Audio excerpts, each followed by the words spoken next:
నమస్కారం అండి. ఈరోజు ఇక్కడ ముఖ్య ఉద్దేశం ఏంటంటే ప్రెస్ మీట్ ఒక ముఖ్య ఉద్దేశం ఏంటంటే మన రాష్ట్రంలో జరుగుతున్నటువంటి యూత్ కాంగ్రెస్ ఎలక్షన్స్ ఏవైతే ఉన్నాయో మొన్న ఆగస్టు 14వ తారీఖు నుంచి స్టార్ట్ చేయడం జరిగింది. ఈరోజు ఆగస్టు 24 అంటే ఇవాళ 10వ రోజు నడుస్తుంది. ఈ యావత్ యువత కూడా స్టేట్ మొత్తం కూడా పోటీ చేసింది 11 మంది ఉన్నారు. 11 మందిలో ఫస్ట్ అభ్యర్థి మనం ఎవరైతే ఉన్నారో మా అభ్యర్థి జక్కిడి శివచరణ్ రెడ్డి. ఆయన ఈరోజు భారీ మెజారిటీతో దూసుకొని పోతున్న క్రమంలో ఆయన మీద కంప్లైంట్స్ పెట్టి వేరే వ్యక్తులు పోటీ ఎవరైతే చేస్తున్నారో వేరే వాళ్ళు కావాలని ఆయన మీద బురద జల్లే ప్రయత్నం ఏదైతే చేస్తున్నారో దాన్ని మేము తీవ్రంగా ఖండిస్తూ ఉన్నాము. అది మంచి పద్ధతి కాదు. ఏదైతే జక్కిడి శివచరణ్ రెడ్డి గెలుపుని ఎవ్వరూ ఆపలేరు. ఈరోజు అరిచేత్తో సూర్యుడిని ఎలా అయితే మనం ఆపలేమో అట్లనే జక్కిడి శివచరణ్ రెడ్డి గెలుపు ఏదైతే ఉందో దాన్ని ఎవ్వరూ ఆపలేరు. ఆయన మీద పెట్టినటువంటి కంప్లైంట్స్ ఏదైతే ఉన్నాయో అవన్నీ ఫాల్తూ కంప్లైంట్స్ అవన్నీ ఆయన్ని ఎదుర్కోలేక ఆయన్ని మీద కావాలని బురజల్లి ఈరోజు యావత్ స్టేట్ అంతా కూడా ఈరోజు ఎలక్షన్ జరగాల్సి ఉంది. కానీ స్టేట్ మొత్తం కూడా హోల్డ్లో పెట్టారు ఆయన్ని కావాలని. అది చాలా దుశ్చర్య. అలాంటి చర్యలు మానుకోవాలని మేము సూచిస్తున్నాము. ఏదైతే ఆయన్ని ఎదుర్కోవాలంటే ధైర్యంగా ఎదుర్కోండి, అంతేగాని హోల్డ్లో పెట్టి కావాలని ఆయన మీద బురజల్లి ఇది ఏదైతే ఉంది ఇది మంచి పద్ధతి కాదు.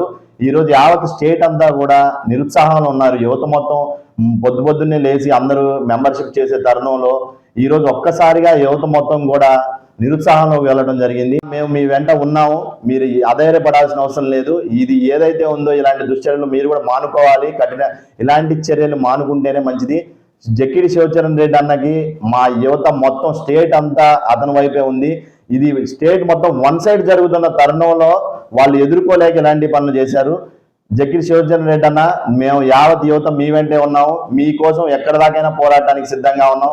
అవసరం అయితే ఇది ఇప్పుడు గంట లోపు కనుక ఇది రిలీజ్ కాకపోతే మేమందరం కూడా ఖమ్మం నుంచి యావత్ యువత మొత్తం కూడా హైదరాబాద్ రావడం జరుగుతుంది.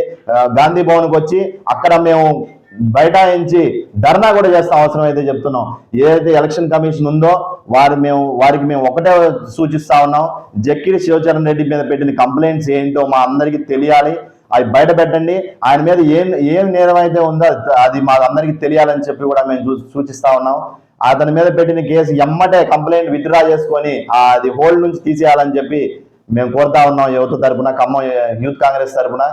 ఈ యూత్ కాంగ్రెస్ ఏదైతే ఉందో ఇది రాహుల్ గాంధీ గారు దీన్ని పెట్టడం జరిగింది. ప్రతి ఒక్క యువత గ్రామాల నుంచి టౌన్ నుంచి గ్రామాలకి కింద స్థాయి వరకు దీంట్లో చైతన్యం తీసుకురావడానికి యూత్ కాంగ్రెస్ మెంబర్షిప్ చేయడం జరుగుతున్నది. ఇప్పటి వరకు యూత్ కాంగ్రెస్ స్టేట్లో దాదాపు దగ్గర 6 లక్షల ఓటింగ్ జరిగింది. 6 లక్షల ఓటింగ్లో 60 to 70% భారీ మెజారిటీ మన జక్కిడి శివచరణ్ రెడ్డి అన్నకి వన్ సైడ్ కావడంతో ఇది తట్టుకోలేక ఇలా చేయడం జరిగింది. ఆ పెట్టిన వ్యక్తులు కూడా మాకు తెలుసు.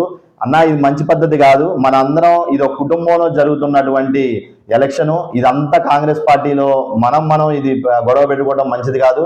ఇది ఏదైతే సానుకూలంగా స్మూత్గా ఫ్రెండ్లీగా పోదాం, మెంబర్షిప్ పెంచుదాం.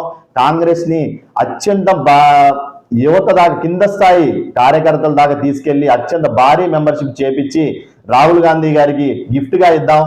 అట్లనే రాహుల్ గాంధీ గారిని 2029లో ప్రధానమంత్రి చేయడమే దీని యొక్క ముఖ్య ఉద్దేశం.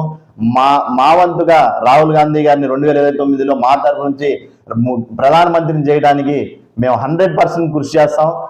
జై కాంగ్రెస్, జై రాహుల్ గాంధీ.